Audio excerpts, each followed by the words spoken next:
O nome Saulo significa o grande.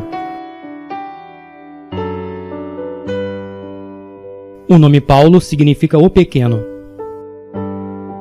Ao fazer esse filme, aprendi a mudar uma pequena e minúscula letra, para que possamos nos tornar grandes aos olhos de Deus. Mas isso exige que sejamos pequenos, se quisermos ser grandes. Esse é o caminho dos santos. Esse é o caminho do sagrado. E é assim que Saulo se tornou São Paulo. O chamado vem quando menos esperamos. Eu me lembro do meu chamado vividamente. Eu tive a seguinte experiência. Aos 19 anos eu estava num cinema na minha cidade em Mount Vernon, Washington. O filme acabou e lá na escuridão, com a minha única companheira, minha bola de basquete, na poltrona ao lado, eu tive uma sensação no coração.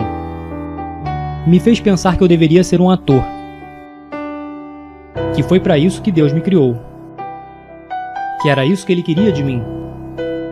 Sim, minha sensibilidade racional interferiu. Eu não sabia nada sobre atuar, sem agente, sem empresário. Eu não consigo decorar os textos. Ainda assim, uma inspiração veio. Eu tinha um chamado. Mais à frente, na primavera de 2000, me foi oferecido o papel de Edmund Dantes no Conde de Monte Cristo. Foi uma nova adaptação do clássico Dumas. Um período muito estressante. Pela primeira vez na vida eu senti o que é ser um ator principal. E eu me deparei com aquilo que eu almejava alcançar por tanto tempo, mas não tinha paz. Tudo nesse filme foi uma batalha. Meu personagem, Edmund Dantes, está preso injustamente. Tanto no livro quanto no filme, ele escreve com uma pedra na parede: Deus me fará justiça. Com tudo contra ele, aquele homem solitário se compromete a se libertar e vencer o mal, incluindo o mal que vive nele. Há uma cena maravilhosa entre Edmund e outro prisioneiro, um sacerdote, interpretado pelo grande Richard Harris. Numa profunda depressão, em um momento de total desespero, quando o sacerdote está no chão à beira da morte, ele se dirige a Edmund e diz sua lição final: não cometa um crime pelo qual você está sendo condenado. Lembre-se do que Deus diz: a vingança é minha. Eu olhei para baixo e disse: mas eu não acredito em Deus. E ele diz para mim: isso não importa, Edmund. Ele acredita em você. Ele acredita. Deus ama cada um de nós pessoalmente. E Ele está lá para nós, mesmo em nossos momentos de maior desespero. Depois de gravar Monte Cristo, inexplicavelmente eu recebo uma ligação de Mel Gibson. Meu agente não ligou, meu empresário não ligou. E eu não conhecia Mel Gibson. E eu não estava tentando conseguir esse papel, porque ninguém sabia que ele tinha um projeto em andamento. Mel Gibson. Ele quer que eu faça o papel de Jesus Cristo. Ele quer o cara com as iniciais de JC, que a propósito tinha 33 anos, para interpretar Jesus Cristo. Isso é uma coincidência? Eu não acho que seja. A sua vida é uma coincidência? Ou seria uma oportunidade? Talvez alguns de vocês estejam deprimidos agora, ou confusos, incertos sobre o futuro, feridos. Mas não é o momento de desistir, nem de se dar por vencido.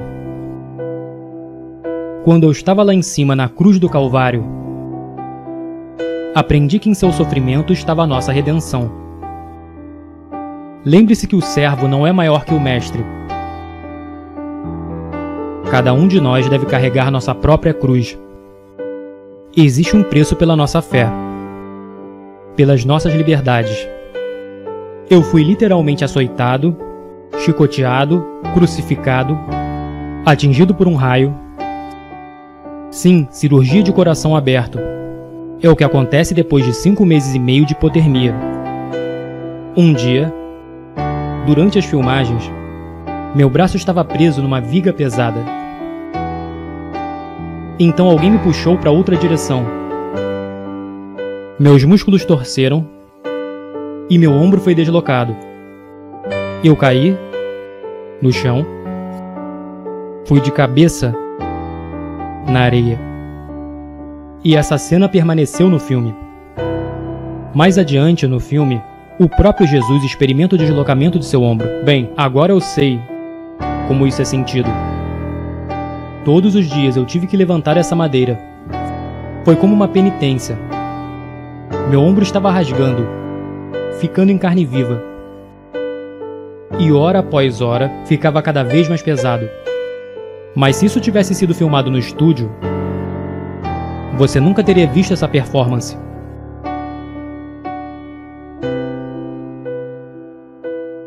Esse sofrimento fez a minha performance. Assim como o sofrimento faz as nossas vidas.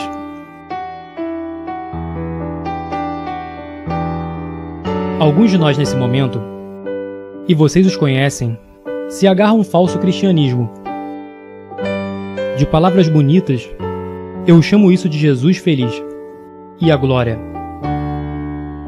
Pessoal, houve muita dor e sofrimento antes da ressurreição. E a sua caminhada não será diferente. Então abrace sua cruz e siga em direção ao seu objetivo. Eu quero que você entre nesse mundo pagão.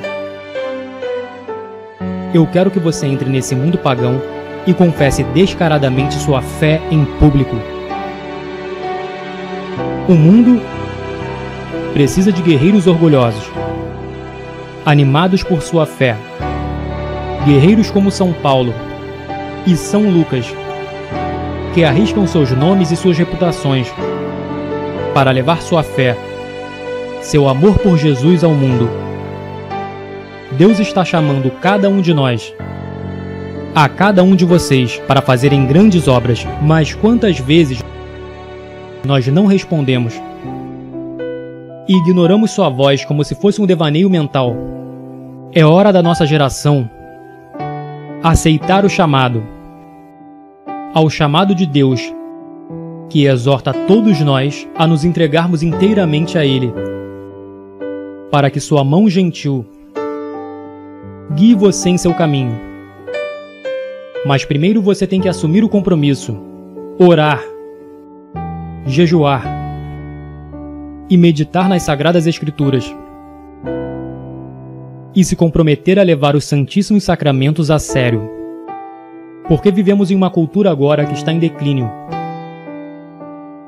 As pessoas estão em perigo de sucumbir nos próprios excessos. O mundo inteiro está imerso no pecado. Mas no silêncio do nosso coração, Deus está nos chamando. Está chamando a cada um de nós para nos entregarmos inteiramente a Ele. E quantas vezes o ignoramos? Ignoramos o seu doce chamado. O grande santo de Auschwitz, São Maximiliano Kolbe, disse que a indiferença é o maior pecado do século XX. De fato, meus irmãos e irmãs, também é o maior pecado do século XXI. Temos que nos livrar dessa indiferença, dessa tolerância destrutiva para com o mal. Somente nossa fé e a sabedoria de Cristo podem nos salvar. Mas isso requer guerreiros prontos para arriscarem suas reputações, seus nomes e até suas próprias vidas, para permanecermos na verdade. Coloque-se à parte dessa geração corrompida. Seja santo Você não foi feito para se encaixar. Você nasceu para se destacar. Agora em nosso país, estamos felizes em seguir com a correnteza. Nós temos um culto à liberdade agora, em que todas as opções são iguais, não importa quais sejam as consequências. Você realmente acha que isso é liberdade? O Papa João Paulo disse: a democracia não pode ser mantida sem quaisquer obrigações específicas, sem as verdades morais sobre a pessoa humana e a sociedade. A questão fundamental colocada por uma sociedade democrática é a seguinte: como podemos viver juntos?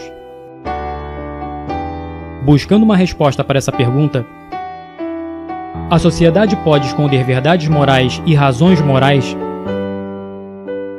Toda geração americana precisa saber que a liberdade existe não para você fazer o que quiser, mas para que você tenha o direito de fazer o que deve. Essa é a liberdade que eu quero para você. Liberte-se do pecado. Liberte-se de suas fraquezas. Liberte-se da escravidão imposta a nós pelo pecado.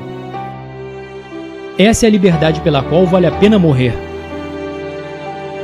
Isso me lembra o que Mel Gibson disse em seu primeiro filme vencedor do Oscar, Coração Valente. O que ele disse ao seu pequeno e desorganizado exército, e eu digo a vocês essa noite: eu vejo um exército inteiro de meus compatriotas aqui desafiando a tirania. Vocês vieram lutar como homens livres. E vocês são homens livres. O que vocês farão sem a liberdade? Vocês lutarão? Um homem diz: não, correremos e viveremos. Sim. Lutem e vocês poderão morrer. Fujam e vocês viverão. Pelo menos por enquanto. E quando estiverem morrendo em suas camas muitos anos depois, vocês almejarão negociar todos os dias, de hoje até aquele dia, pela chance, apenas uma chance, de voltar aqui e dizer a nossos inimigos que podem tirar nossas vidas, mas jamais tirarão a nossa liberdade. Todo homem morre. Nem todo homem realmente vive. Você, todos nós devemos lutar por essa liberdade autêntica e viver, meus amigos. Por Deus devemos viver, e com o Espírito Santo como seu escudo, e Cristo como sua espada. Junte-se a São Miguel e todos os seus anjos. Envie Lúcifer e seus capangas ao inferno de onde eles pertencem.